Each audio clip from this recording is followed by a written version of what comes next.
उत्तर प्रदेश की योगी सरकार ने गुरुवार को हुई कैबिनेट बैठक में कई अहम प्रस्तावों को मंजूरी दी। मुख्यमंत्री योगी आदित्यनाथ की अध्यक्षता में हुई कैबिनेट बैठक के दौरान कुल 19 प्रस्ताव रखे गए, जिनमें से लगभग सभी को मंजूरी दे दी गई। इन प्रस्तावों में शिक्षा, जल आपूर्ति, आर्थिक विकास, कृषि, औद्योगिक नीतियों और बाढ़ प्रबंधन जैसे विषय शामिल थे। बैठक में निजी विश्वविद्यालयों की स्थापना, मेधावी छात्रों के लिए छात्रवृत्ति योजना, नलकूप पुनर्निर्माण परियोजना और एमएसएमई क्षेत्र के लिए नई नीतियों को विशेष प्राथमिकता दी गई। साथ ही प्रदेश में बाढ़ की स्थिति की समीक्षा और उसके समाधान पर भी चर्चा हुई। बैठक में सबसे चर्चित फैसला रहा भारत रत्न अटल बिहारी वाजपेयी चिवनिंग यूपी राज्य सरकार छात्रवृत्ति योजना को मंजूरी देना।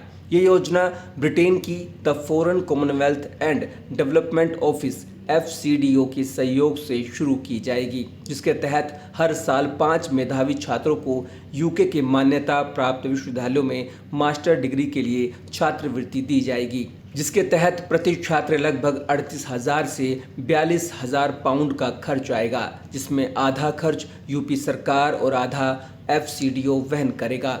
इस योजना का उद्देश्य प्रदेश के प्रतिभाशाली छात्रों को अंतर्राष्ट्रीय स्तर की उच्च शिक्षा का अवसर उपलब्ध कराना है, ताकि वे लौटकर प्रदेश और देश के विकास में योगदान दे सकें। निजी विश्वविद्यालयों की स्थापना को मंजूरी।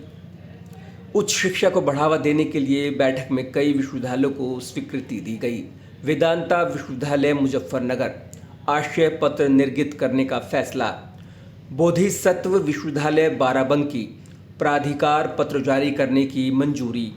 केडी विश्वविद्यालय मथुरा, प्राधिकार पत्र जारी करने की मंजूरी।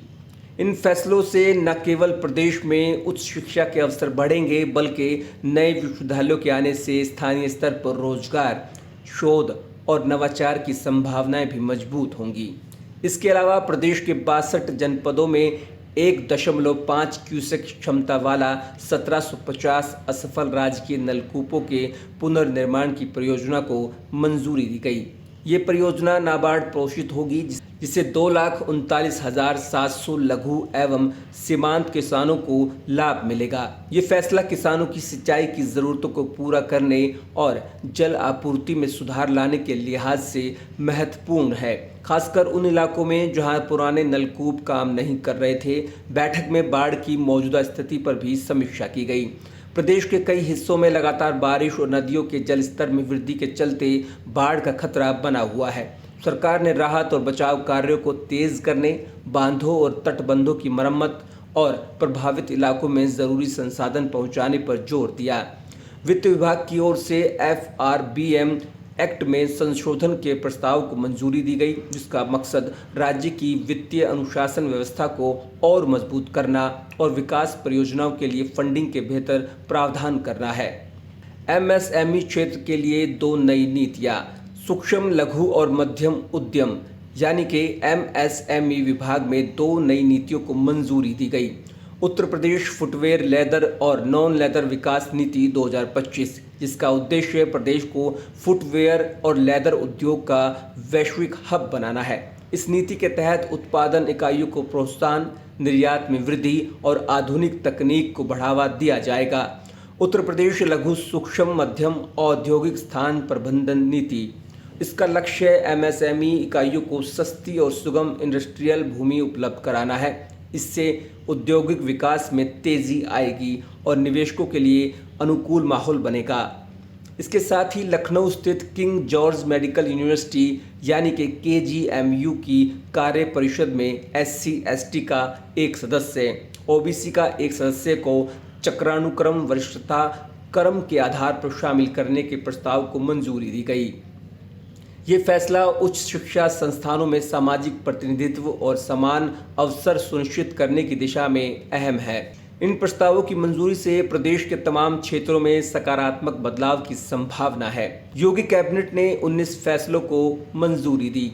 शिक्षा, नई छात्रवृत्ति योजना और निजी विश्वविद्यालयों से प्रदेश में गुणवत्तापूर्ण शिक्षा का विस्तार होगा। कृषि, नलकूप परियोजना से सिंचाई व्यवस्था सुधरेगी और किसानों की पैदावार बढ़ेगी। उद्योग, MSME नीतियों से रोजगार के अवसर बढ़ेंगे और निवेश को बढ़ावा मिलेगा। वित्त, आरबीएम एक्ट में संशोधन से राज्य की वित्तीय स्थिति और विकास परियोजनाओं की गति बेहतर होगी। सामाजिक न्याय। केजीएमयू में आरक्षित वर्गों के प्रतिनिधित्व से समावेशी विकास को प्रोत्साहन मिलेगा।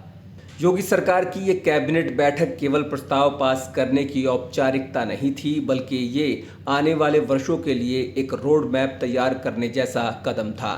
शिक्षा, कृषि, उद्योग, वित्त और सामाजिक न्याय जैसे विभिन्न क्षेत्रों में एक साथ सुधारात्मक और प्रगतिशील नीतियों को लागू करने की कोशिश साफ दिखती है। छात्रवृत्ति योजना जैसे फैसले प्रदेश के युवाओं को वैश्विक मंच पर प्रतिस्पर्धा के लिए तैयार करेंगे, जबकि एमएसएमई नीतियां प्रदेश की औद्योगिक छवि को बदल सकती है। जल आपूर्ति और कृषि पर फोकस ग्रामीण अर्थव्यवस्था को मजबूती देगा।